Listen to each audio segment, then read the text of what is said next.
Halo adik-adik, pernahkah kalian mengamati daun? Daun merupakan salah satu organ pada tumbuhan. Seperti yang sudah pernah kita bahas tentang tingkatan organisasi kehidupan, organ merupakan kumpulan dari beberapa jaringan. Jadi, pada daun terdapat kumpulan jaringan. Tidak hanya itu, pada batang dan juga akar juga tersusun dari beberapa jaringan. Nah, kira-kira apa saja yang termasuk jaringan tumbuhan? Mari kita bahas lengkapnya dalam video ini.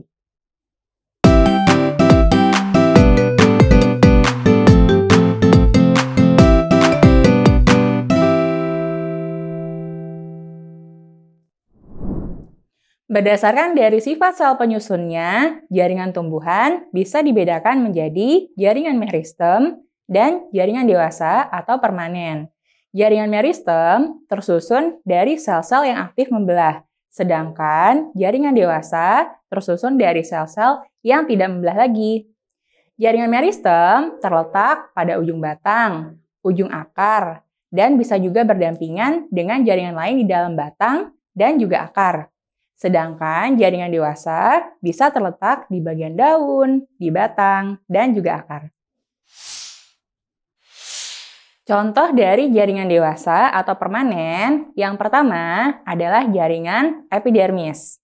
Jaringan ini menyusun permukaan luar dari daun, batang, dan juga akar. Tersusun dari sel-sel yang letaknya rapat dan berfungsi untuk melindungi jaringan lain yang ada di bawahnya. Lalu yang kedua adalah jaringan parenkim.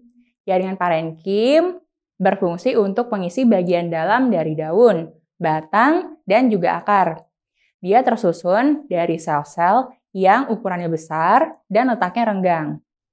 Nah, contoh jaringan parenkim yang terdapat pada daun yaitu palisade dan spons. Fungsinya sebagai tempat fotosintesis, karena di dalam jaringan ini terdapat klorofil.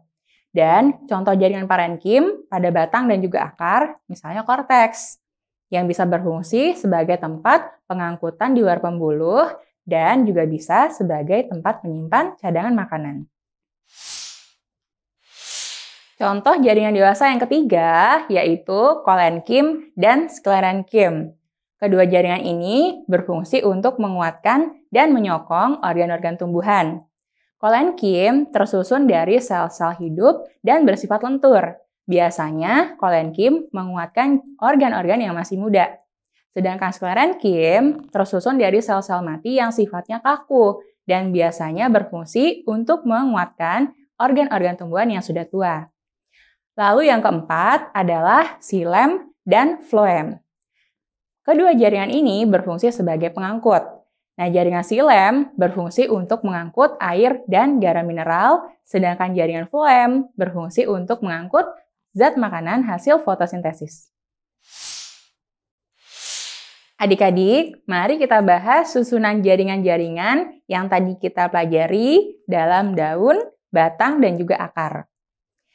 Kita lihat pada daun terdapat jaringan epidermis atas, kemudian jaringan palisade, spons, juga ada xilem dan floem pada tulang daunnya, dan juga ada epidermis bawah. Nah, pada bagian epidermis bawah biasanya terdapat stomata atau mulut daun. Lalu, pada bagian batang terdapat epidermis, kemudian korteks, kemudian ada xilem dan juga floem. Nah, pada bagian batang dikotil biasanya juga terdapat kambium yang merupakan perkembangan dari jaringan meristem. Lalu pada akar terdapat jaringan epidermis, kemudian korteks, kemudian ada kambium, lalu ada xilem dan juga floem. Nah, pada akar, bagian epidermisnya bermodifikasi membentuk bulu akar. Oke adik-adik, demikianlah penjelasan tentang jaringan dan organ pada tumbuhan. Semoga bermanfaat. Dalam video lainnya, kita juga akan membahas jaringan dan organ pada hewan. Tetap semangat dan sampai jumpa!